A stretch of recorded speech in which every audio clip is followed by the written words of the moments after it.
আলিফ লাম মিম। আলিফ লাম মিম এটার উদ্দেশ্য একমাত্র আল্লাহই ভালো জানেন।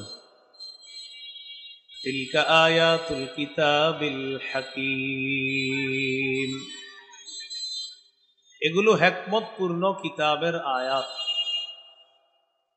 প্রজ্ঞাপূর্ণ কিতাবের আয়াত। হুদাও ওয়া রাহমাতাল লিল মুহসিনিন, এগুলো নেককার মানুষের জন্য হেদায়েত এবং রহমত।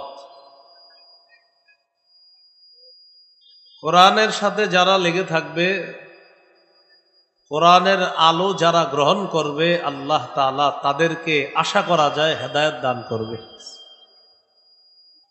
সূরা শুরার 52 নম্বর আয়াতে আল্লাহ বলেন, ওয়ালাকিন জাআলনাহু নূরান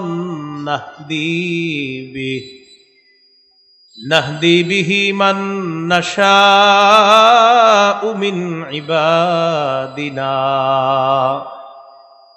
আমি এই কোরআনকে করেছি নূর, আলো। এই আলোর মাধ্যমে আমি আল্লাহ আমার বান্দাদের মধ্য থেকে যাকে ইচ্ছা তাকে হেদায়েত দান করি।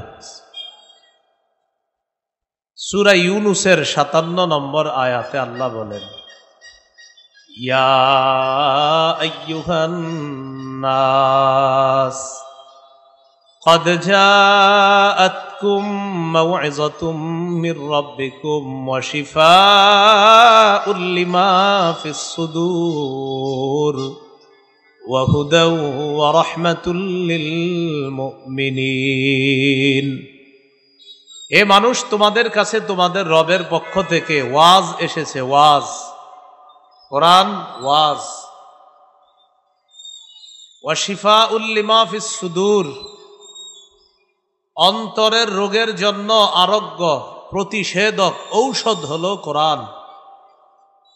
ওয়া হুদা, হেদায়েত। ওয়া রাহমাতুল লিল মুমিনিন, এবং যারা ঈমানদার তাদের জন্য এই কোরআন রহমত। ঈমানদারদের জন্য কোরআন ওয়াজ, ঈমানদারদের জন্য কোরআন আরোগ্য, ঈমানদারদের জন্য কোরআন হেদায়েত, ঈমানদারদের জন্য কোরআন রহমত। আল্লাহ তাআলা আমাদেরকে কোরআন থেকে হেদায়েত, রহমত, আরোগ্য এগুলো যেন আমরা গ্রহণ করতে পারি, আল্লাহ তৌফিক দান করেন। তো সূরা লুকমানের শুরুতে আল্লাহ বলেন, হুদাও ওয়া রাহমাতাল লিল মুহসিনিন। কোরআনের আয়াতগুলা হেদায়েত, রহমত, নেককার মানুষ যারা তাদের জন্য। নেককার কারা?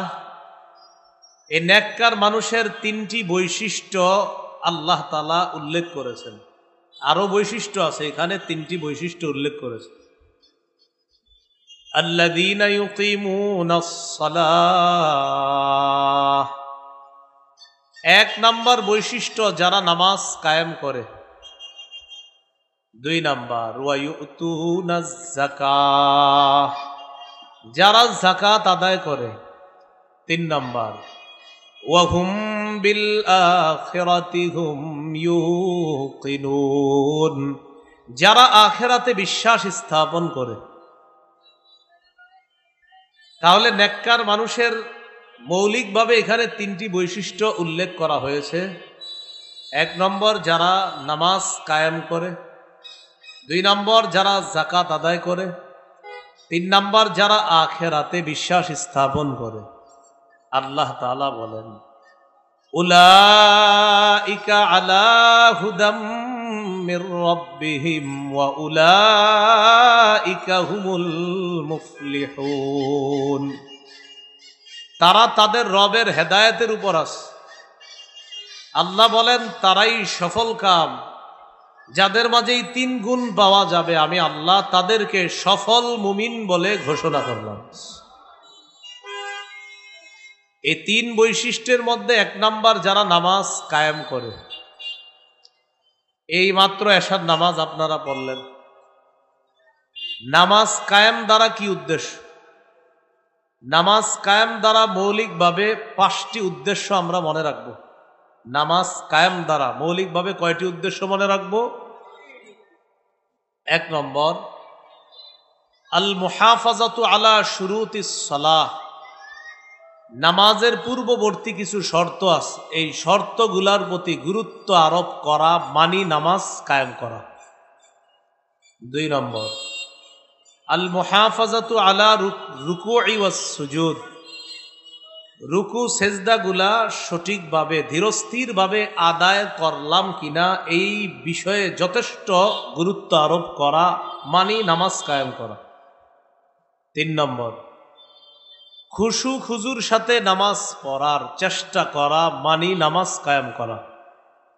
4 নম্বর, পরিবারের প্রতিটি সদস্য নামাজ পড়ল কিনা এই খোঁজ খবর নেওয়া, মানি নামাজ কায়েম করা, তাদেরকে নামাজের হুকুম দেওয়া, মানি নামাজ কায়েম করা।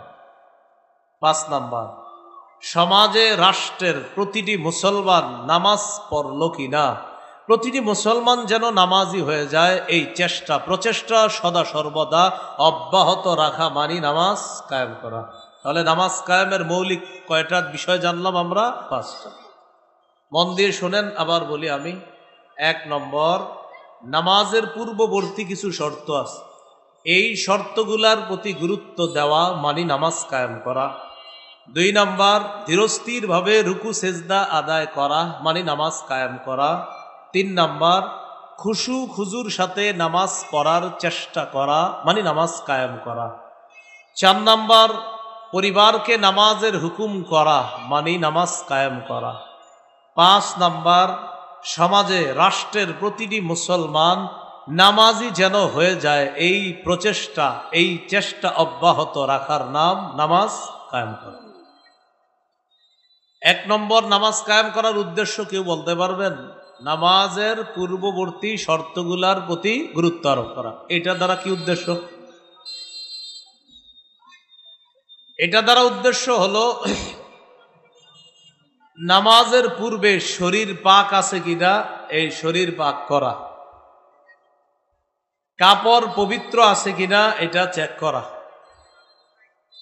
নামাজের জায়গা পবিত্র কিনা এটা ঠিক মতো খোঁজ খবর নেওয়া, সতর ঢেকে নামাজে আসা, কেবলামুখী হয়ে নামাজ পড়া, অক্তমত নামাজ পড়তে হবে, নামাজের নিয়ত করা, মানে হলো নামাজের এই পূর্ববর্তী শর্তগুলার প্রতি গুরুত্ব দেওয়া। পূর্ববর্তী শর্তের মধ্যে একটা হলো অপবিত্র থাকলে পবিত্রতা অর্জন করা। অপবিত্রতা থেকে পবিত্রতা অর্জন, এটা দ্বারা আবার 2টি উদ্দেশ্য মৌলিকভাবে। 1 নম্বর, অজু না থাকলে অজু করা। 2 নম্বর, গোসল যদি ফরজ হয় গোসল করা। অজু না থাকলে অজু করার দলিল সূরা মাইদার 6 নম্বর আয়াতে আল্লাহ তাআলা বলেন, ইয়া আইয়ুহাল্লাযীনা আমানু ইযা কুমতুম ইলাস সালাহ ফাগসিলু ওয়ুজুহাকুম ওয়া আইদিয়াকুম ইলাল মারাফিকি ওয়ামসাহু বিরুউসিকুম ওয়া আরজুলাকুম ইলাল কাবাইন। আল্লাহ তাআলা বলেন, হে ঈমানদারগণ, যখন তোমরা নামাজের ইচ্ছা করো তোমাদের চেহারাগুলা ধৌত করো, হাত ধৌত করো, মাথা মাসেহ করো, পাগুলা টাকনু পর্যন্ত ধৌত করো।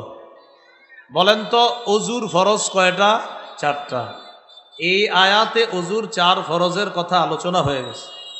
চেহারা ধৌত করা, হাত ধৌত করা, মাথা মাসেহ করা, পাগুলা টাকনু পর্যন্ত ধৌত করা। সহিহ বুখারীর বর্ণনা 6954 নম্বর হাদিস। হাদিসের বর্ণনাকারী আবু হুরায়রা রাদিয়াল্লাহু তাআলা আন, তিনি বলেন, রাসূলুল্লাহ সাল্লাল্লাহু আলাইহি সাল্লাম ইরশাদ করেছেন, লা ইয়াকবালুল্লাহু সালাতা আহাদিকুম ইযা আহদাসা হাত্তা ইয়াতাওয়াদ্দা। রাসূলুল্লাহ সাল্লাল্লাহু আলাইহি সাল্লাম বলেন, আল্লাহ তাআলা ততক্ষণ তোমাদের কোনো ব্যক্তির নামাজ কবুল করবেন না যতক্ষণ ওই ব্যক্তির অজু না থাকলে সে যতক্ষণ অজু না করবে ততক্ষণ তার নামাজ আল্লাহ তাআলা কবুল করবেন না। অজু করার সময় অনেকে বলে কথা বলা যাবে কিনা, কি বলা যাবে কিনা, কথা। অজু করার সময় প্রয়োজনীয় কথা বলার অবকাশ আছে, প্রয়োজনীয় কথা বলা যেতে পারে। যেমন আপনি অজু করতে করতে কলের পানি শেষের দিকে, এখন মোটর ছাড়া প্রয়োজন, আপনি যদি বলেন মোটর ছাড়াও আমার অজুর পা ধোয়া বাকি আছে এখনো, এটা প্রয়োজন, এটা বলা কোনো সমস্যা না। সহিহ বুখারীর 206 নম্বর হাদিস থেকে বোঝা যায় প্রয়োজনীয় কথা অজুর সময় বলা জায়েজ আছে। সহিহ বুখারীর বর্ণনা 206 নম্বর হাদিস। হাদিসের বর্ণনাকারী মুগীরা রাদিয়াল্লাহু তাআলা আন তিনি বলেন, কুনতু মা'আন নবী সাল্লাল্লাহু আলাইহি ওয়াসাল্লাম ফি সাফারিন, আমি রাসূলুল্লাহ সাল্লাল্লাহু আলাইহি সাল্লামের সাথে এক সফরে ছিলাম। রাসূলুল্লাহ সাল্লাল্লাহু আলাইহি সাল্লাম ওযু করছিলেন। ওযু করার সময় ফাআহওয়াইতু লিআনজিআ খুফাই, আমি নবীজির পা মুবারক থেকে মৌজা জোড়া খোলার জন্য ইচ্ছা করলাম। নবীর দুই পায়ে মৌজা ছিল, তো আমি মৌজা খোলার ইচ্ছা করলাম। রাসূলুল্লাহ সাল্লাল্লাহু আলাইহি সাল্লাম মুগীরা রাদিয়াল্লাহু তাআলা আনহুকে বললেন, দাহুমা, মৌজা খোলার প্রয়োজন নাই, ছেড়ে দাও, মৌজা থাক। এটা বলার পর মাসাহা আলাইহিমা, নবীজি সাল্লাল্লাহু আলাইহি সাল্লাম মৌজার উপরেই মাসাহ করলেন। নবীজি বললেন, দাহুমা, মৌজা খোলার প্রয়োজন নাই। ফাইন্নী আদখালতুহুমা তাহিরাতাইন, আমি এই মৌজা দুইটা পবিত্র অবস্থায় পরিধান করেছি। আর সফরের সময় মৌজার মাসালা পবিত্র অবস্থায় পরিধান করার পর নির্দিষ্ট একটা সময় আছে, ওই সময়ের মধ্যে আবার যদি অপবিত্র না হয় তাহলে আপনার ওই মৌজার উপরে আপনার কি হবে, মাসাহ করা যাবে। যদি মৌজা আবার না খোলে, নির্দিষ্ট একটা সময় আছে, ওই সময়ের মধ্যে যদি মৌজা না খোলা হয় তাহলে এটার উপরে নির্দিষ্ট সময় পরিমাণ অজু করার সময় ওটার উপরে মাসাহ করলেই, পা ধুইলে যেই আদায় হয়ে যাবে, পা না ধুয়ে মাসাহ করলেও ওই পা ধোয়ার কাজ হয়ে যাবে মৌজা। এটা শীতকালে সাধারণত প্রয়োজন হয়। এটা মুকিমের জন্য, যারা সফরে না তাদের জন্য একটা পরিমাণ আছে, আর যারা সফরে থাকবে তাদের জন্য আলাদা একটা পরিমাণ আছে। তো যাই হোক, ওটা আলোচ্য বিষয় না। বিষয় হলো নবীজির পায়ের মৌজা দুইটা খুলতে চাইলেন, তো নবী মুখ দিয়া কথা বললেন, দা হুমা, হইল না, ছেড়ে দাও। তাহলে অজুর সময় নবী কি বললেন? বলেন কি বললেন? এই যে প্রয়োজনীয় কথা বলা জায়েজ আছে। নবীজি বললেন, দা হুমা, ছেড়ে দাও, হইল না। ফাইন্নী আদখালতুহুমা তাহিরাতাইন, আমি পবিত্র অবস্থায় মৌজা পরিধান করেছি। মাসাহা আলাইহিমা, নবী মৌজার উপর মাসাহ করলেন। হাদিস থেকে বোঝা গেল অজুর সময় প্রয়োজনে কথা বলার অবকাশ আছে। মনে আসেনি নামাজের পূর্ববর্তী শর্ত, অজু না থাকলে কি করা? অজু করা। গোসল ফরজ হলে গোসল করে নেওয়া। সূরা মাইদার 6 নম্বর আয়াতের পরের অংশে আল্লাহ বলেন, ওয়া ইন কুনতুম জুনুবান ফাত্তাহহারু, যদি তোমরা জুনুবি হও, অপবিত্র হও, তাহলে তোমরা ভালোভাবে পবিত্রতা অর্জন করে নাও। গোসলের সময় খেয়াল রাখা, ভালোভাবে কুলি করা, নাকে পানি দেওয়া, নাকের ভিতরের নরম স্থান পর্যন্ত পানি পৌঁছানোর চেষ্টা করা, এরপর সমস্ত শরীরে পানি প্রবাহিত করা। এইভাবে সুন্দর নিয়ম কানুন পালন করার পর গোসল করে নেওয়া। এরপরে আমরা সাধারণত আগে হাতগুলা ধুই, ধোয়ার পর এরপর আমরা সুন্দরভাবে গোসল করি, এটা একটা নিয়ম কানুন আছে। এই যে আপনি গোসল করে ফেললেন, এই গোসল করার পর আলাদা করে আবার নতুন অজু করা লাগবে কিনা, এটা অনেক মানুষের কমন প্রশ্ন। আপনি গোসল করছেন, এখন গোসল করার পর আবার নতুন অজু করা লাগবে কিনা? নাসাইর বর্ণনা 52 নম্বর হাদিস। এই হাদিসের বর্ণনাকারী আম্মা জান আয়েশা সিদ্দিকা রাদিয়াল্লাহু তাআলা আনহা বলেন, কানান নবিয়্যু সাল্লাল্লাহু আলাইহি ওয়াসাল্লাম লা ইয়াতাওয়াদ্দাউ বা'দাল গুসলি, রাসূলুল্লাহ সাল্লাল্লাহু আলাইহি সাল্লাম ভালোভাবে গোসল করার পর আবার নতুন করে ওযু করতেন না। নবীজি ভালোভাবে গোসল করার পর নতুন করে আর কি করতেন না? ওযু করতেন না। তাহলে এখান থেকে মাসালা শিখলাম, গোসলের নিয়ম কানুনগুলা ভালোভাবে পালন করে গোসল করে ফেললে ওযুর মাসালা আদায় হয়ে যায়, আবার নতুন করে গোসলের পরে ওযু করার প্রয়োজন নেই। এই হলো আপনার নামাজের পূর্ববর্তী শর্ত, ওযু করা, গোসল করা। কাপড় পাক। সূরা মুদ্দাসসিরের ৪ নম্বর আয়াতে আল্লাহ বলেন, ওয়াথিয়াবাকা ফাতাহহির, নবী আপনি আপনার কাপড়গুলা পবিত্র করেন। ওয়া রাব্বাকা ফাকাব্বির, এরপর আপনি আপনার রবের বরত্ব বর্ণনা করেন, আগে কাপড় পবিত্র করেন। সহিহ বুখারীর বর্ণনা ২২৭ নম্বর হাদিস, জাআত ইমরাআতুন ইলান নবী সাল্লাল্লাহু আলাইহি ওয়াসাল্লাম, এক মহিলা আল্লাহ রাসূল সাল্লাল্লাহু আলাইহি সাল্লামের কাছে আসলেন। আসার পর বললেন, আরাআইতা ইহদানা তাহিদু ফিস সাওবি ফাকাইফা তাসনাউ ইয়া রাসূলুল্লাহ, হুজুর আমাদের কোন নারী তারা মাসে আল্লাহ প্রদত্ত একটা অসুস্থতার সম্মুখীন হয়, এই অসুস্থতার সম্মুখীন হওয়ার পর তাদের কাপড়ের মধ্যে যেই নাপাকি লাগে, এই নাপাকি পবিত্র করার নিয়ম কি? ভাই কথা বুঝে আসছে?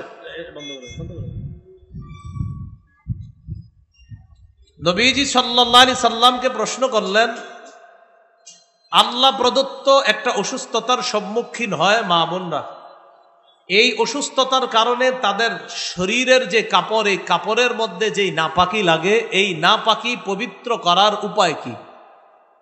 ফাকাল রাসূলুল্লাহ সাল্লাল্লাহু আলাইহি ওয়াসাল্লাম, নবীজি জবাব দিলেন, তাহুত্তুহু, ১ নাম্বার, নাপাকি কাপড়ে লাগলে এটা ঘষে উঠাবে, ঘষবে, নাপাকিটা ঘষবে। ২ নাম্বার, সুম্মা তাকরুসুহু বিল মা, কাপড়টা পানির মধ্যে ভালোভাবে রিংড়িয়ে নিবে।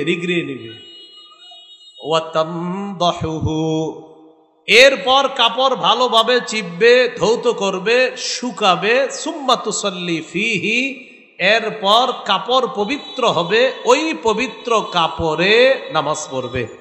আমাদের এই হাদিস থেকে মূল মাসালা যেটা জানলাম, নামাজের পূর্বে কাপড় পবিত্র হওয়া শর্ত। নবীজি বললেন কাপড় এইভাবে পবিত্র করবে, এরপর পবিত্র কাপড়ে নামাজ পড়বে। এখান থেকে বোঝা যায় নামাজের পূর্ববর্তী শর্ত হলো কাপড় যেন পবিত্র হয়। আপনাদের মনে আসেনি নামাজের পূর্বের শর্তগুলা গুরুত্ব দেওয়া মানি জানি কি? নামাজ, মাশাআল্লাহ, নামাজ কি করা? কায়েম করা। নামাজের জায়গা পবিত্র হওয়া। একটা কথা মনে রাখবেন, আমাদের জন্য গোটা দুনিয়াটা মসজিদ এবং গোটা দুনিয়াটাই পবিত্র। সুবহানাল্লাহ। হ্যাঁ, মানুষ এটাকে অপবিত্র বানায়, কিন্তু আল্লাহ পুরা জমিন আমাদের জন্য পবিত্র বানিয়ে দিছে এবং মসজিদ বানায় দিছে। অতীতের কোন জাতি ইবাদত করার জন্য নির্দিষ্ট ইবাদত খানায় গিয়ে ইবাদত করা লাগত। আল্লাহর কি রহমত আমাদের উপরে, আমরা যেখানে থাকব আশেপাশে ইবাদত খানা যদি না থাকে, ওই পবিত্র জমিনে নামাজ পড়লে আল্লাহ কবুল করে নেবেন। দলিল সহিহ বুখারীর বর্ণনা ৪৩৮ নম্বর হাদিস। এই হাদিসের মধ্যে আছে, ক্বালা রাসূলুল্লাহ সাল্লাল্লাহু আলাইহি ওয়াসাল্লাম, উ'তিতু খামসান লাম ইউ'তাহুন্না আহাদুম মিনাল আমবিয়াই ক্বাবলি। রাসূলুল্লাহ সাল্লাল্লাহু আলাইহি ওয়াসাল্লাম বলেন, আমাকে ৫টি জিনিস দেওয়া হয়েছে যা অতীতের কোন নবীকে দেওয়া হয় নাই। প্রিয় মুসলমান ভাইয়ারা, বলেন তো আমাদের নবীকে স্পেশাল কয়টি জিনিস দেওয়া হয়েছে? ৫টি। ১ নম্বর, নসিরতু বির-রু'বি মাসিরাতা শাহরিন, আমার প্রভাব ১ মাসের দূরত্বে, আমার প্রভাব ১ মাসের দূরত্বে ছড়িয়ে দিয়ে আমাকে সাহায্য করা হয়েছে। আমার প্রভাব আল্লাহ তাআলা ১ মাসের দূরত্বে বিস্তার করে দেন। নবীজির প্রভাব, নবীজির রূপ, নবীজি কোথাও রওনা করবে যে ১ মাসের দূরত্বে কাফের মুশরিকদের অন্তরে নবীজির ব্যাপারে আলাদা একটা প্রভাব আল্লাহ সৃষ্টি করে দেন। ১। ২ নম্বর, ওয়াজুইলাত লিয়াল আরদু মাসজিদান ওয়া তাহুরা। এই অনুবাদটা করার পর দুইটা আওয়াজ দিবেন। প্রথমে সুবহানাল্লাহ পড়বেন, এরপরে পড়বেন আলহামদুলিল্লাহ। ঠিক আছে, অনুবাদটা করি, দুইটাই পড়বেন, সুবহানাল্লাহ পড়বেন, আলহামদুলিল্লাহ পড়বেন। 2 নাম্বার, ওয়াজুইলাত লিয়াল আরদু মাসজিদান ওয়া তাহুরা। আমার জন্য পুরা পৃথিবীটা মসজিদ এবং পুরা পৃথিবীটা পবিত্র বানিয়ে দেওয়া হয়েছে। আলহামদুলিল্লাহ কেন? কারণ আমাদের জন্য শুকরিয়া যে আমরা যে কোনো জায়গায় পবিত্র জমিনে ইবাদত করলে আল্লাহ তাআলা কবুল করেন। যা অতীতের জাতি যে কোনো জায়গায় ইবাদত করলে কবুল হতো না, তারা ইবাদত খানায় যাওয়া লাগতো। আমাদের প্রতি আল্লাহর দয়া যে আমরা যে কোনো জায়গায় নামাজের সময় হবে, তো যদি আশেপাশে দূরত্বের মধ্যে পানি না পাই, ওই পবিত্র মাটিতে তায়াম্মুম করব আর ওই পবিত্র জমিনে নামাজ আদায় করব, আল্লাহ কবুল করে নেবেন। এই শুকরিয়া আদায় করার জন্য পড়েন আলহামদুলিল্লাহ, এটা নিয়ামত। এগুলো 2 নাম্বার। 3 নাম্বার, ওয়া উহিল্লাত লিয়াল গনাইম। আমার জন্য যুদ্ধলব্ধ গনিমতের সম্পদ বৈধ করে দেওয়া হয়েছে। অতীতের জাতি জিহাদ করলে, যুদ্ধ করলে, যুদ্ধের পর যে সম্পদ পাওয়া যেত, এই সম্পদ অতীতের জাতি খরচ করতে পারতো না। নবীজি বলেন আমার জন্য, আমার উম্মতের জন্য যুদ্ধলব্ধ সম্পদ বৈধ করে দেওয়া হয়েছে। 4 নাম্বার, ওয়াকানা নাবিয়্যু ইউবাসু ইলা কওমিহি খাসসাতান ওয়া বুইসতু ইলান নাসি কাফা। নবীজি বলেন অতীতের যত নবী দুনিয়ার মধ্যে পাঠানো হয়েছে, সমস্ত নবীকে কোনো বিশেষ এলাকার জন্য পাঠানো হয়েছে। এক নবীকে এক এলাকায়, তো আরেক নবী আরেক এলাকায়। এমনও ইতিহাস একই সময় এক এলাকার নবী একজন, আরেক এলাকার নবী আরেকজন। যেমন ইব্রাহিম নবী এক এলাকার নবী, ওই সময়ে আরেক এলাকার নবী তার ভাতিজা লূত আলাইহিস সালাম। ইব্রাহিম নবী এক এলাকার নবী আর তার ভাতিজা লূত আলাইহিস সালাতু ওয়াস সালাম আরেক এলাকার নবী। লূত নবীর আব্বার নাম কি বলেন? হারান। কি নাম? কি নাম? হারান। হ্যাঁ, লূত নবীর আব্বার নাম কি? ইব্রাহিম নবীর ভাইয়ের নাম হারান। এই হারানের সন্তান লূত আলাইহিস সালাম।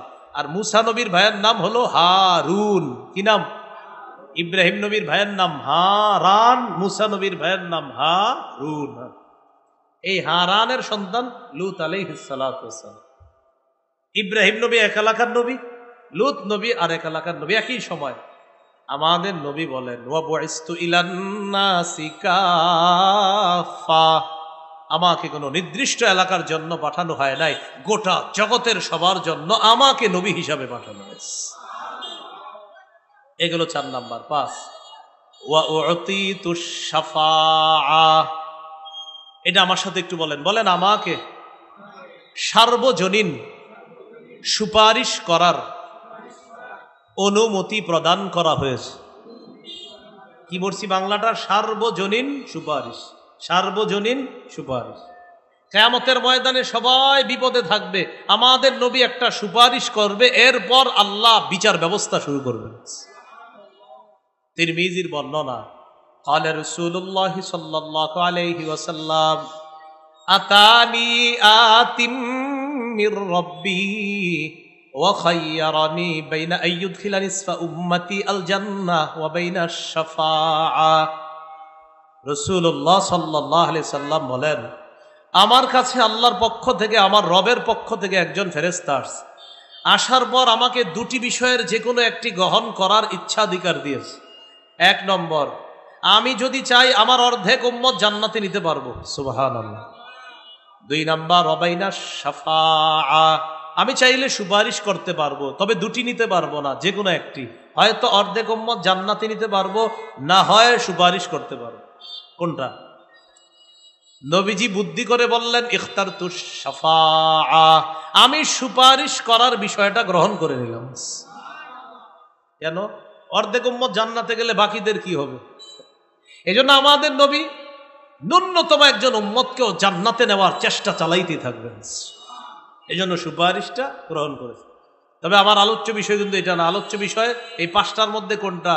পুরা দুনিয়াটা আমাদের জন্য মসজিদ, পুরা দুনিয়া আমাদের জন্য পবিত্র। এখানে অপবিত্র হলে এটা পবিত্র করে নিতে হবে।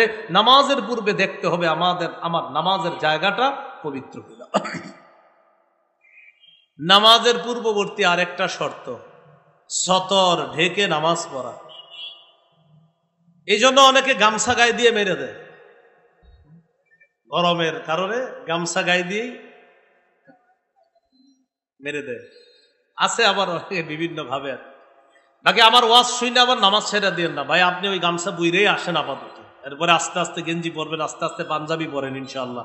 কারণ আমার বয়ান শুনে যদি আবার বলেন থর হ্যাঁ বলছে এরকম গামছা টামছা বুইরা না যায় তার জামুই না, আপনাদের আল্লাহর হস্তে এই বদ হজম করেন না বয়ানের। আপনি বাবা আগের মতোই নামাজ পড়েন, বাকি সামনের দিকে একটু ভালো পোশাক পরেন। সূরা আরাফের 31 নম্বর আয়াতে আল্লাহ বলেন, ইয়া বানি আদামা খুযু যিনাতাকুম ইনদা কুল্লি মসজিদ। হে আদম সন্তান, প্রত্যেক নামাজের সময় বেশভূষা ধারণ করো, সুন্দর পোশাক পরিধান করো। গামছা কি বেশভূষা? খুযু যিনাতাকুম, বেশভূষা ধারণ করো নামাজের সময়, সুন্দর পোশাক পরিধান করে নামাজে। আগের চেয়ে একটু বেশি সুন্দর পোশাক পরে নামাজে যাব ইনশাআল্লাহ। কি রাজি তো সবাই ইনশাআল্লাহ? মানে আগে যে পোশাক পরতাম ঠিক আছে, এর চেয়ে আরেকটু উত্তম পরে আল্লাহর সামনে দাঁড়াবো। আল্লাহ তৌফিক দান করেন। সতর ঢাকা। এরপর আরেকটা শর্ত, কেবলামুখী হওয়া। আমাদের কেবলা কাবা। কাবা কোন দিকে আমাদের দেশ থেকে? পশ্চিম দিকে। কেবলামুখী হয়ে নামাজ পড়া। সূরা বাকারার 149 নম্বর আয়াতে আল্লাহ বলেন, ফাওয়াল্লি ওয়াজহাকা শাতরাল মাসজিদিল হারাম। আপনি মসজিদে হারামের দিকে ফিরেন, মুখ করেন। 17-18 মাস নবীজি বাইতুল মুকাদ্দাসের দিকে নামাজ পড়ছে। বারবার আসমানের দিকে তাকায়, মনের ইচ্ছা হলো আল্লাহ তাআলা যদি কেবলাটা আবার কাবার দিকে করে দিতেন। এটা নবীর মনের চাওয়া। আল্লাহ তাআলা আয়াত নাজিল করে দিলেন, কদ নারা তাকাল্লুবা ওয়াজহিকা ফিস সামা। নবী আপনি বারবার মাথা আকাশের দিকে উঠান, আমি কিন্তু আল্লাহ বিষয়টা দেখি। সুবহানাল্লাহ। আপনি যে কেন বারবার মাথা উঠান আমি আল্লাহ কিন্তু জানি। ফালানুওয়াল্লিয়ান্নাকা কিবলাতান তারদাহা। আপনি যেটাকে কেবলা চাইতেছেন, যেই কাবাকে আপনি কেবলা হিসাবে চাইতেছেন হাবিব, অতি শীঘ্রই অবশ্যই অবশ্যই আপনার চাওয়া অনুযায়ী আমি আবার কাবাকেই কেবলা বানাই। 4 রাকাতওয়ালা নামাজের 2 রাকাত পড়ে ফেলছে বাইতুল মুকাদ্দাসের দিকে ফিরে। কয় রাকাতওয়ালা নামাজ? 2 রাকাত পড়ে ফেলছে। ইতিমধ্যে হুকুম আইসা গেছে, জিবরিল আমিন আইসা বলে দিলেন, হাবিব চেহারা কাবার দিকে ঘুরান। এই জন্য এটাকে বলা হয় মসজিদুল কিবলাতাইন, 2 কেবলার মসজিদ। মানে এক নামাজ 2 কেবলার দিকে ফিরে পড়ছে। 2 রাকাত বাইতুল মুকাদ্দাসের দিকে দিকে আর বাকিটা কাবার দিকে ফিরে। এই হলো কেবলামুখী হওয়া। নামাজের পূর্বের আরেকটা শর্ত, অক্তমতো নামাজ পড়া। এটা একটু বলেন আমার সাথে সবাই, কি নামাজ পড়া?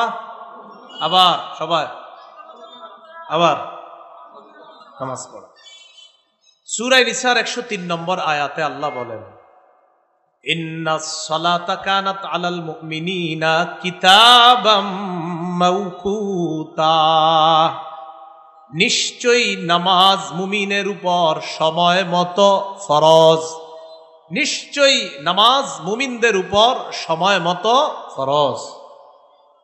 সহিহ বুখারীর বর্ণনা 527 নম্বর হাদিস। আন আব্দুল্লাহ ইবনে মাসউদ রাদিয়াল্লাহু তাআলা আনহু قال سألت رسول الله صلى الله عليه وسلم أي العمل أحب إلى الله। নবীকে প্রশ্ন করলাম, ইয়া রাসূলুল্লাহ, আল্লাহ তাআলার কাছে সবচেয়ে পছন্দের আমল কোনটি? নবীজির কাছে জানতে চাইলাম আল্লাহর কাছে সবচেয়ে পছন্দের আমল কোনটি? নবী জবাব দিলেন, আসসালাতু আলা ওয়াক্তিহা, সময় মতো নামাজ পড়া। এবার আমি প্রশ্ন করব, আপনারা জবাব দিবেন। বলেন আল্লাহর কাছে সবচেয়ে পছন্দের আমল কোনটি? আবার আল্লাহর কাছে সবচেয়ে পছন্দের আমল কোনটি? ক্বালা সুম্মা আইয়ুন ইয়া রাসূলুল্লাহ। প্রশ্ন করা হলো, হুজুর এরপর সবচেয়ে পছন্দের আমল কোনটি? নবী বললেন বিররুল ওয়ালিদাইন, পিতামাতার আনুগত্য করা, পিতামাতার সেবা করা। ক্বালা সুম্মা আইয়ুন ইয়া রাসূলুল্লাহ, এরপর সবচাইতে পছন্দের আমল কোনটি?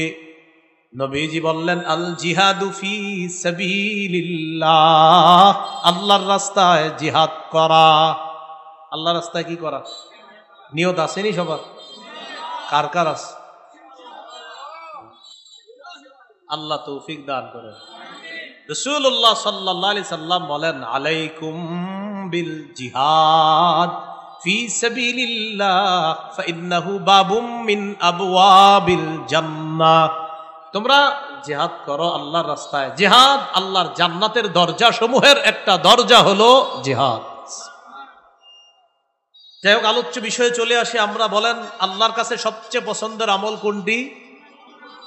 একজন শুধু নামাজ পড়া বলছে না, পুরাটা বলবেন। আল্লাহর কাছে সবচেয়ে পছন্দের আমল কোনটি? হ্যাঁ পুরা। কারণ আপনারা যদি কোন শুধু নামাজ পড়া, কার আগামীকাল ফজর পড়বেন 10টায়, এই জন্য কি করতে হবে? সময় মতো যদি কোন নামাজ পড়া, তো হে 11টায় ফজর পড়া বলবে পড়ছি তো। সময় মতো নামাজ পড়ো। আপনি বাংলাদেশ থেকে প্লেনে উঠলেন, কথার কথা মাগরিব পরে, কোন নামাজ পড়ে? মাগরিব পরে প্লেনে ওঠার পর কোন দিকে যাবেন? কথার কথা সৌদি আরব রওনা করলেন। তো বাংলাদেশ থেকে সৌদি আরব কোন দিকে? পশ্চিম দিকে। আপনি একটু দূরে যাওয়ার পর দেখবেন সূর্য এখনো ডুবে নাই, অথচ বাংলাদেশে মাগরিব পরে ফেলছেন। এই কথাটা ভালো করে বুঝেন। বাংলাদেশে মাগরিব পরে প্লেনে উঠছেন, অথবা প্লেনে বসে আছেন, মাগরিবের সময় হয়ে গেছে, আপনি মাগরিব পরে ফেলছেন প্লেনে। ইতিমধ্যে প্লেন উইঠা পশ্চিম দিকে রওনা করছে, একটু পর দেখেন সূর্য ডুবে নাই। এক্ষেত্রে কি করবেন? সূর্য ডুবে নাই মানে কি? তার মানে ওই এলাকায় এখনো মাগরিব হয় নাই। আপনার আর নতুন করে মাগরিব পড়া লাগবে না, একবারেই নামাজ ফরজ, ওই আপনার ফরজিয়ত আদায় হয়ে গিয়েছে। কথা নাকি মনে থাকবে? হ্যাঁ, আমি সাধারণত সচরাচর মানে আমি তো এমনি প্রশ্নের উত্তর পারি না, দেও না, কিন্তু এটা ওই প্রেক্ষাপটে আইসা গেছে, এই জন্য বলে দিলাম। আপনি বাংলাদেশ থেকে রওনা করলেন পশ্চিম দিকে, প্লেনে উঠলেন মাগরিব পরে। তো মাগরিব পড়ার পর আপনি প্লেন ছাড়লো, প্লেন ছাড়ার পর পশ্চিম দিকে সৌদি আরব রওনা করছে। কিছুক্ষণ যাওয়ার পর দেখেন সুবহানাল্লাহ, এখনো সূর্য ডুবে নাই। আল্লাহু আকবার। তখন কি করবেন? সূর্য ডুবে নাই মানে এখনো মাগরিবের সময় হয় নাই, বাস আপনার নতুন করে আর মাগরিব পড়া লাগবে না, কারণ আপনি যেখানে ছিলেন সেখানে মাগরিবের ফরজ হয়ে গেছে, আর আপনিও নামাজ সময় মতো পড়ে নিয়েছেন। এই জন্য সময় মতো নামাজ পড়ার প্রেক্ষিতে কথাটা আসছে, তাই বলে দিলাম। সময় মতো নামাজ পড়বেননি সবাই ইনশাআল্লাহ? একটি হাদিস শোনাই, শোনানোর পর আপনারা ডিসিশন নেবেন আসলে নামাজের প্রতি কতটা গুরুত্ব দেওয়া দরকার। সহিহ বুখারীর 687 নম্বর হাদিস। হাদিসের বর্ণনাকারী আম্মাজান আয়েশা সিদ্দিকা রাদিয়াল্লাহু তাআলা আনহা, তিনি বলেন সাকুলান নবী সাল্লাল্লাহু আলাইহি ওয়াসাল্লাম, রাসূলুল্লাহ সাল্লাল্লাহু আলাইহি সাল্লাম প্রচন্ড অসুস্থ হয়ে গেলেন। সাহাবায়ে কেরাম মসজিদে অপেক্ষা আছে, ইমাম সাহেব আসবে, আমরা নামাজ পড়ব। ইমাম সাহেবকে মুহাম্মদুর রাসূলুল্লাহ সাল্লাল্লাহু আলাইহি সাল্লাম এশার নামাজের অপেক্ষা আছে। আলহামদুলিল্লাহ, একটু আগে আমরা কোন নামাজ পড়ছি? এশা। সাহাবীরা এশার অপেক্ষায়, নবী আসতেছে না মসজিদে। মসজিদ দূরেও না, পর্দাটা সরাইলেই মসজিদ, ঘর থেকে পর্দা সরাবে মসজিদ। নবীজি ঘরের সদস্যদেরকে জিজ্ঞাসা করলেন আসাল্লান নাস, আচ্ছা সাহাবীরা কি নামাজ পড়ছে? ঘরের সদস্যগণ জবাব দিলেন লা ইয়া রাসূলুল্লাহ হুম ইয়ান্তাজিরুনা লাক, তারা নামাজ পড়ে নাই, তারা আপনার অপেক্ষায় আছে। নবীজি বললেন দুউলি মাআন ফিল মিখদাব, পানি দাও, পাত্রের মধ্যে পানি দাও, আমি গোসল করব। ফাফআলনা ফাগতাসালা, আমরা পানি দিলাম, নবী গোসল করলেন। ওয়া যাহাবা লিয়ানুআ, আল্লাহ নবী গোসল করার পর মসজিদে রওনা করলেন। মসজিদ কিন্তু দূরে না, পর্দা সরাইলেই মসজিদ। যেই মাত্র নামাজে যাওয়ার জন্য রওনা করলেন, ফাউগমিয়া আলাইহি, আল্লাহ নবী বেহুশ হয়ে গেলেন, প্রচন্ড অসুস্থ, বেহুশ হয়ে গেছে। সুম্মা আফাকা, হুশ ফিরে আসছে। হুশ ফিরে আসার পর আল্লাহ নবী প্রশ্ন করলেন, আসাল্লান নাস, সাহাবীরা নামাজ পড়ছে কিনা? ঘরের সদস্যগণ জবাব দিলেন, লা ইয়া রাসূলুল্লাহ হুম ইয়ান্তাজিরুনা লাক, তারা নামাজ পড়ে নাই, তারা আপনার অপেক্ষায় আছে। নবীজি আবার বললেন, দাউলি মাআন, পানি আনো। আবার আমার শরীর ধৌত করতে হবে, দুর্বলতা কাটাতে হবে, বেহুশি ভাব দূর করতে হবে, পানি আনো। আবার আমরা পানি দিলাম, ফাগতাসালা, আবার শরীর মুবারক তিনি ধৌত করলেন। ওয়া যাহাবা লিয়ানুআ, আবার মসজিদে যাওয়ার জন্য উদ্যত হলেন, রওনা করলেন। ফাউগুমিয়া আলাইহি, আবার বেহুশ হয়ে গেলেন। বেহুশ কয়বার হলেন? সুম্মা আফাকা সুম্মা লিতারাহি, সুম্মা আফাকা, অনেকক্ষণ পর নবীজির হুশ ফিরে আসছে। হুশ ফিরে আসার পর উসুলু শাসির ছাত্ররা আসেনি? সরহুমিয়াতে আমেলের ছাত্ররা কই আছে? আছে। সুম্মালিত তারাহি ফালিত তাকিব, যাও। সুম্মা আফাকা, রাসূল সাল্লাল্লাহু আলাইহি সাল্লামের হুশ ফিরে আসছে। কিছুক্ষণ পর, যতটুকু সময় গেছে, এরপর হুশ ফিরে আসার পর আবার জিজ্ঞাসা করলেন, আসাল্লান নাস, সাহাবীরা নামাজ পড়ছে? এই কথা বলার পর ঘরের সদস্যগণ জবাব দিলেন, লা ইয়া রাসূলুল্লাহ হুম ইয়ান্তাজিরুনা লাক, তারা নামাজ পড়ে নাই, আপনার অপেক্ষা করতেছে। নবীজি বললেন, দাউলি মাআন, আবার পানি আনো। আমি আমার শরীর আবার ধৌত করতে হবে, আমার বেহুশি ভাব দূর করতে হবে। আমরা আবার পানি দিলাম। রাসূল সাল্লাল্লাহু আলাইহি সাল্লাম নিজের শরীর মুবারক ধৌত করলেন, বেহুশি ভাব দূর করার চেষ্টা করলেন। শরীর ধৌত করার পর যাহাবা লিয়ানুআ, আবার মসজিদে যাওয়ার জন্য রওনা করলেন। ফাউগুমিয়া আলাইহি, আবার বেহুশ হয়ে গেছে। কয়বার? 3 বার। সুম্মা আফাকা, অনেকক্ষণ পর আবার হুশ ফিরে আসছে। অনেকক্ষণ পর হুশ ফিরে আসার পর আবার জিজ্ঞাসা করলেন, আসাল্লান নাস, সাহাবীরা কি নামাজ পড়ছে? জবাব দিলেন, লা ইয়া রাসূলুল্লাহ হুম ইয়ান্তাজিরুনা লাক, তারা আপনার অপেক্ষায় আছে। প্রিয় মুসলমান ভাইয়ারা, আমরা নামাজের কথা বললে বলি লুঙ্গিটা সমস্যা, আগামীকাল শুরু করব নামাজ। হুজুর আজকে না, কালকে থেকে শুরু করি, কারণ উনি নিশ্চিত আগামীকাল পর্যন্ত দুনিয়াতে হায়াত পেয়ে যাবে। নাউজুবিল্লাহ। বাবাকে যদি বলা হয় সন্তানকে নামাজের কথা বলেন, কয় এখনো ছোট, বয়স 21, শিশুটার। শিশুর বয়স কত? 21, 20। সন্তানকে নামাজের কথা বলেন, ছোট মানুষ, থাক নামাজ ধরব। উনি বড় হবে, তারপর নামাজ ধরবে। বাবা সন্তানকে হাতে ধরে নাচের স্কুল, গানের স্কুলে নিয়ে যায়। বাবা সন্তানের ব্যাপারে বলে, থাক না, এই বয়সে এরকম করে, বড় হইলে সব ঠিক হয়ে যাবে। বয়স 20-22 চলতেছে, আর কবে বড় হবে আপনার সন্তান? যে বাবা তার সন্তানের ব্যাপারে এইগুলা বলেন, সঠিক কাজ করেন নাই, সঠিকভাবে বাবার পরিচয় তুলে ধরতে পারেন নাই। আপনি বাবা হিসাবে সন্তানকে কিভাবে জাহান্নামের রাস্তা দেখাতে পারেন? আরে বাবা কখনো সন্তানকে তো জাহান্নামের রাস্তা দেখাতে পারে না। আল্লাহ আমাদেরকে বুঝদান করেন। রাসূলুল্লাহ সাল্লাল্লাহু আলাইহি সাল্লাম 3 বার বেহুশ হওয়ার পর সুম্মা আফাকা, অনেকক্ষণ পর হুশ ফিরে আসছে। জিজ্ঞাসা করলেন, নামাজ পড়ছে? কয় না, পড়ে নাই। নবীজি বললেন, আমার পক্ষে আসলে আমার যাওয়া সম্ভব হচ্ছে না। আবু বকরের কাছে লোক পাঠাও, আবু বকরকে বলো ফাল্লিউসাল্লি বিন নাস, সাহাবীদেরকে নামাজ পড়ায় দিতে। আমি এখানেই পড়ে ফেলতে হবে নামাজ। ফাতাহুর রাসূল, আবু বকর সিদ্দিক রাদিয়াল্লাহু তাআলা আনহুর কাছে রাসূল আসছেন। এই রাসূল দ্বারা এখানে অর্থ হলো সংবাদদাতা, দূত আসছে। রাসূল মানে এখানে সংবাদদাতা আসছে। আসার পর বললেন, ইন্না রাসূলুল্লাহি সাল্লাল্লাহু আলাইহি সাল্লাম ইয়া'মুরুকা আন তুসাল্লিয়া বিন নাস। আবু বকর, রাসূল সাল্লাল্লাহু আলাইহি সাল্লাম আপনাকে বলেছেন মানুষকে নামাজ পড়ায়া দিতে। আবু বকর সিদ্দিক বললেন, ওয়াকানা আবু বকরিন রাজুলান রাকীকান, তিনি ছিলেন নরম মানুষ। হযরত ওমরকে বললেন, ওমর সল্লি বিন নাস, মেহেরবানি করে আপনি নামাজটা পড়ায়া দেন। হযরত ওমর ফারুক বললেন, আমি পারবো না। আনতা আহাক্কু বিযালিকা, আপনি বেশি যোগ্য, নবীজির পরে আপনিই বেশি যোগ্য, আপনি নামাজ পড়ান।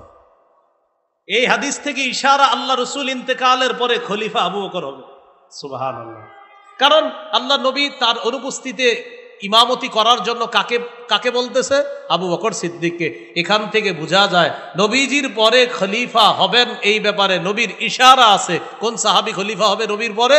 আবু বকর সিদ্দিক রাদিয়াল্লাহু তাআলা। তো নবীজি সাল্লাল্লাহু আলাইহি সাল্লাম এইভাবে অসুস্থ অবস্থায় ঘরে কয়েকদিন আবু বকর সিদ্দিক রাদিয়াল্লাহু তাআলা ইমামতি করলেন, নামাজ পড়াইলেন। একদিন জোহরের সময় নবীজির শরীরটা একটু হালকা লাগছে। ওয়াজাদা মিন নাফসিহি খিফাতা, শরীরটা একটু হালকা অনুভূত হওয়ার পর দুইজনের কাঁধে ভর করে মসজিদে গেলেন। সুবহানাল্লাহ। এই দুইজনের একজন ছিলেন আব্বাস রাদিয়াল্লাহু তাআলা। আম্মাজান আয়েশা সিদ্দিকা হাদিসে বলছেন দুইজনের একজন আহাদুহুমা আল আব্বাস, একজন হলেন হযরত আব্বাস রাদিয়াল্লাহু তাআলা। দুইজনের কাঁধে ভর করে মসজিদে গেলেন। মসজিদে যাওয়ার পর আবু বকর সিদ্দিক যখন টের পেলেন যে আল্লাহ নবী মসজিদে আসছে, তিনি ইমামতির জায়গা থেকে পিছনে আসতে চাইলেন। ওস্তাদ তার শিষ্যকে, নবী তার শ্রেষ্ঠ সাহাবীকে ইশারার মাধ্যমে ইঙ্গিত করে বললেন, আবু বকর ওখানেই থাকো। দুইজনের কাঁধে ভর করে মসজিদে ঢুকে বললেন, আজলাসানি ইলা জামবিহি, আবু বকরের পাশে আমাকে বসায়া দাও।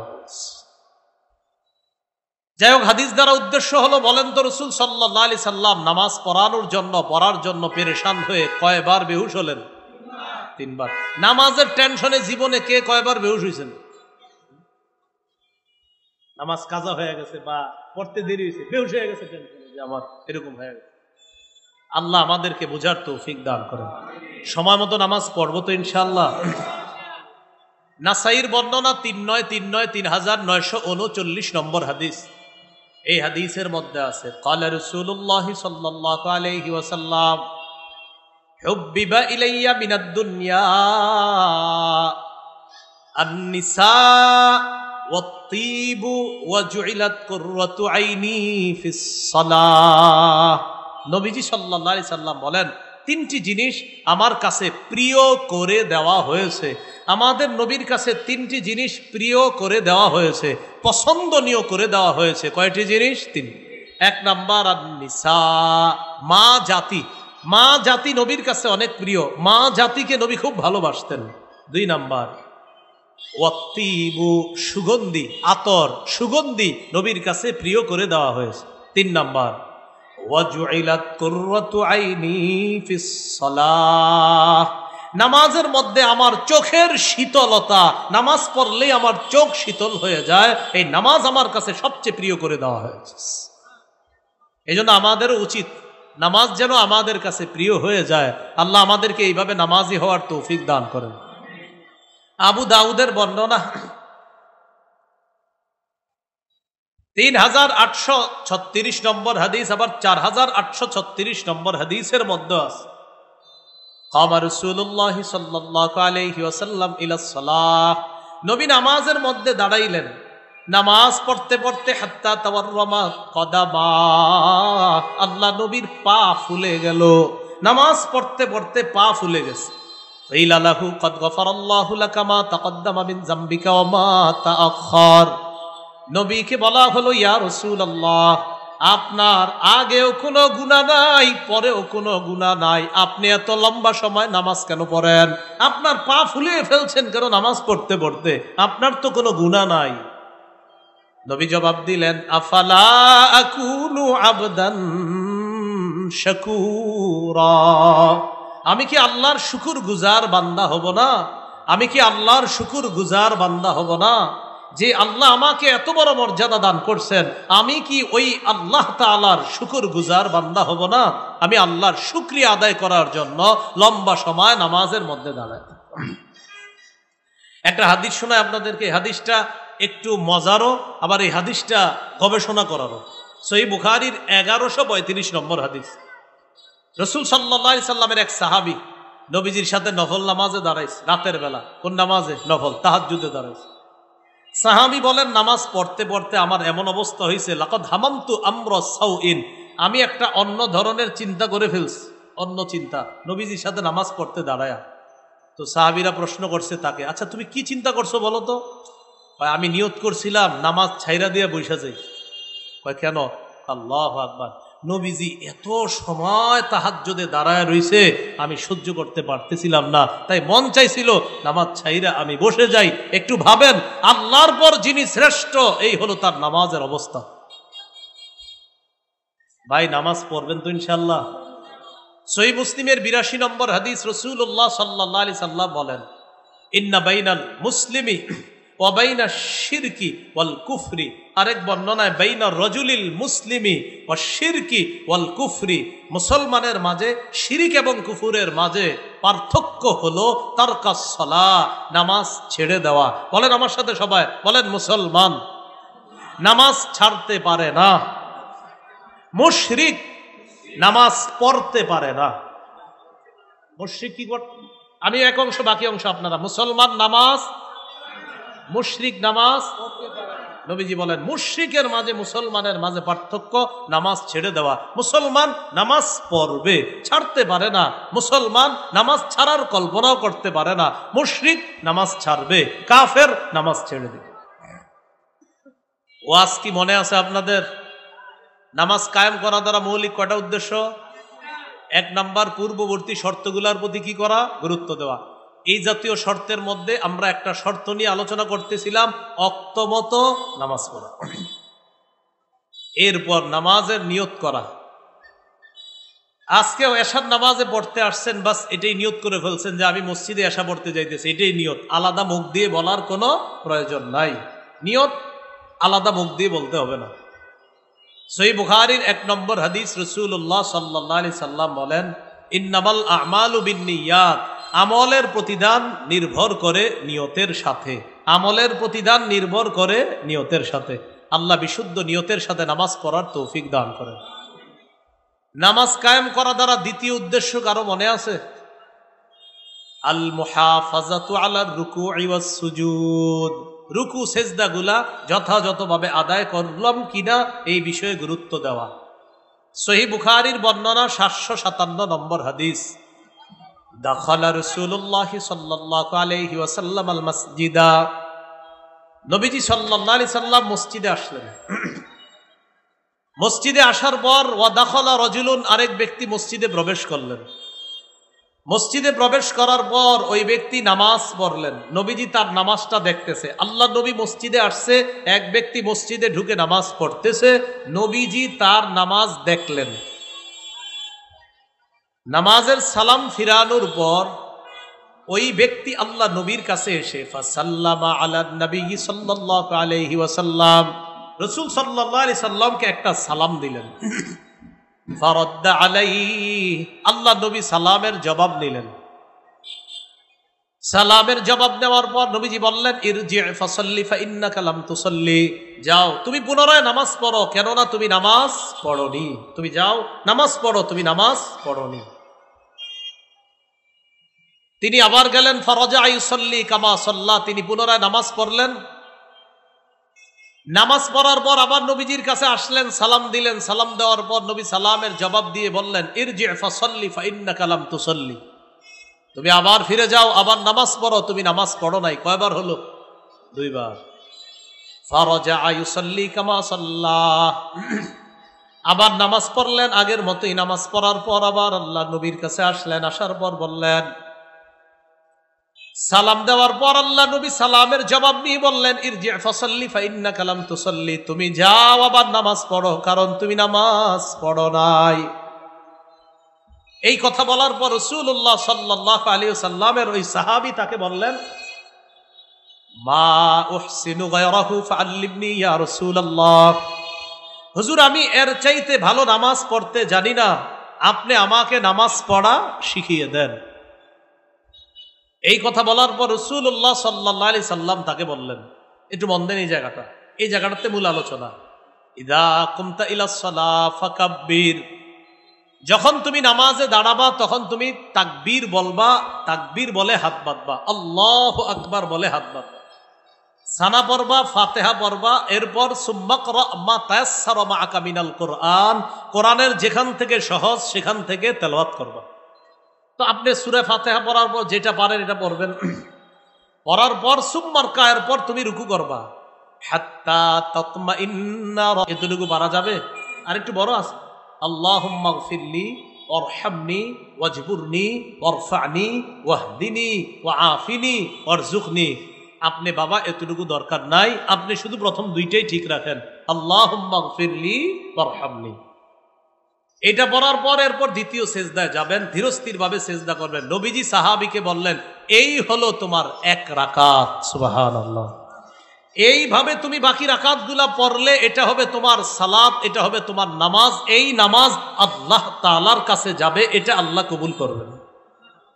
কথাগুলা কি মনে থাকবে ইনশাআল্লাহ? তাহলে রুকু সেজদা সুন্দরভাবে করা, ধীরস্থির ভাবে করা, আল্লাহ তৌফিক দান করেন। 7 অঙ্গের উপর সেজদা দেওয়া। বলেন কয় অঙ্গে সেজদা দেওয়া? সহিহ বুখারীর 809, সহিহ বুখারীর 812 নম্বর হাদিস। এই দুই হাদিসের মধ্যে আছে, উমিরান নবী সাল্লাল্লাহু আলাইহি ওয়াসাল্লাম আইয়াসজুদা আলা সাবআতি আযা। রাসূলুল্লাহ সাল্লাল্লাহু আলাইহি সাল্লামকে 7 অঙ্গের উপর সেজদা করার হুকুম করা হয়েছে। 1 নাম্বার আলাল জাবহা, কপালের উপর। কপাল দ্বারা আবার নবী ইশারা করে বলছেন ওয়া আশারা বিয়াদিহি আলা আনফিহি। এটা আবার বুখারীর 812 নম্বরে আছে। নাকের দিকে ইঙ্গিত করে বললেন কপাল নাক এই দুইটা মিলায় একটা, কপাল নাক এই হলো একটা অঙ্গ। ওয়াল ইয়াদাইন, দুই হাত। তাহলে এক অঙ্গ আর দুই হাত, দুই অঙ্গ কত হলো? 3। ওয়ার রুকবাতাইন, দুই হাঁটুর উপর 5। ওয়া আতরাফি কাদামাই, দুই পায়ের আঙ্গুলির উপর। এই হলো 7 অঙ্গের উপর সেজদা দেওয়া। এগুলা করা মানিও নামাজ কায়েম করা। নামাজ কায়েম দ্বারা আরেকটা উদ্দেশ্য, 3 নাম্বার, খুশু খুজুর সাথে নামাজ পড়া। ছোটবেলা থেকে শুনতে শুনতে বড় হয়েছি খুশু খুজুর সাথে নামাজ পড়া। খুশু কাকে বলা হয় একটু যদি বলেন তাহলে সারা জীবন মনে থাকবে। বলেন, খুশুর সম্পর্ক কলবের সাথে, খুজুর সম্পর্ক অঙ্গ প্রত্যঙ্গের সাথে। তাহলে আমি বলবো, আপনারাও বলবেন। বলেন তো, খুশুর সম্পর্ক, খুজুর সম্পর্ক। এবার বলেন, কলব এবং অঙ্গ উভয়টা আল্লাহমুখী করে নামাজ পড়লে এই নামাজকে খুশু খুজুওয়ালা নামাজ বলে।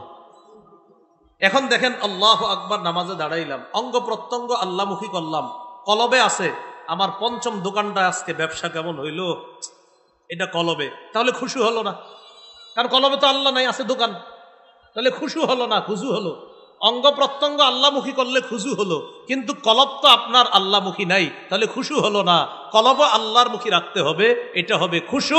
অঙ্গ প্রত্যঙ্গ আল্লাহমুখী রাখা, এটার নাম খুজু। দুইটা মিলায়া নামাজ পড়লে এটাকে বলে খুশু খুজুর নামাজ। এবার আমার সাথে একটু বলেন, বলেন নামাজ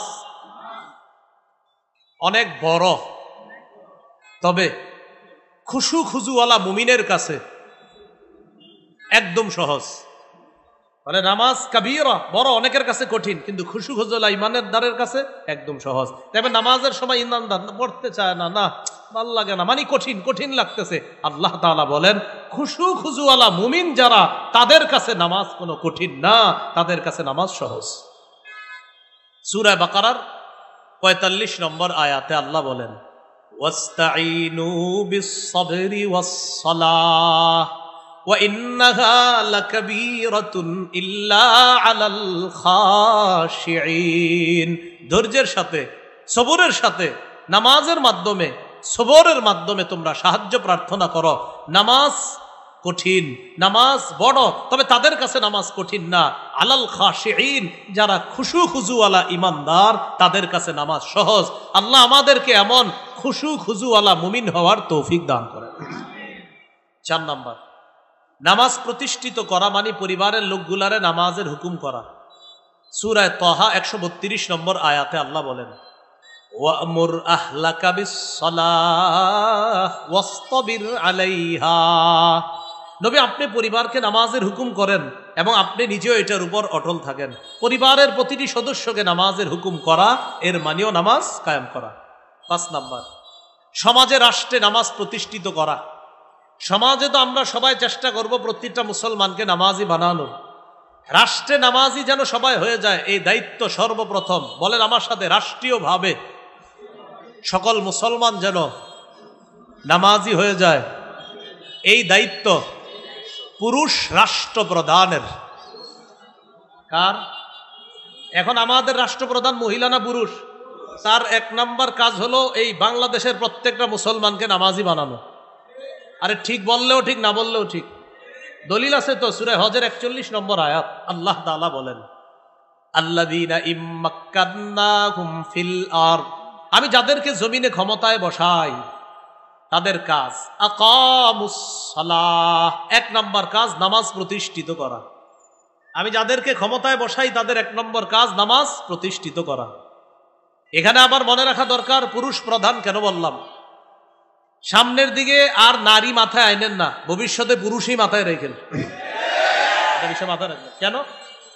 অনেকে আপনারা, আমি বুঝি যে বিএনপি করেন, অনেকে আওয়ামী লীগেরও সমর্থক থাকতে পারেন, বাকি তাদের রাজনৈতিক অবস্থা কি হবে আমি রাজনৈতিক ব্যক্তি না, এটা রাষ্ট্র জানে কি হবে ভবিষ্যতে। জাতীয় পার্টি অনেকে করে, অনেকে জাসদ বাসদ, অনেকে জামায়াতে ইসলাম, অনেকে ইসলামী আন্দোলন, কেউ হেফাজত, কেউ জমিয়তে উলামায়ে ইসলাম, কেউ নিজামে ইসলাম পার্টি, কেউ খেলাফত আন্দোলন, কেউ খেলাফত মজলিস করে। সবাই মাথায় এই কথা রাখা, ভবিষ্যতে বিএনপি আওয়ামী লীগ যারাই আছেন সবাই মাথায় একজন পুরুষরে কল্পনায় আনেন। বিএনপির অবস্থা দেখে বোঝা যাচ্ছে তারা ভবিষ্যৎ রাষ্ট্রপ্রধান পুরুষকেই কল্পনা করতেছে মনে হচ্ছে। আওয়ামী লীগের বললাম তো আমি বিষয়টা জানি না, তবে এইরকম যদি আপনারা কেউ তাদের সাপোর্টার থেকে থাকেন, নীতি নির্ধারকদেরকে জানান যে ভবিষ্যতে নারী আর মাথায় রেখেন না, একজন পুরুষ রাখেন। জাতীয় পার্টি 2 দল, 1 দলের প্রধান পুরুষ আর 1 দল মহিলা, ওই দলের এরা বুঝান যে ওনারে বাদ দিয়ে একজন পুরুষের প্রধান আনেন।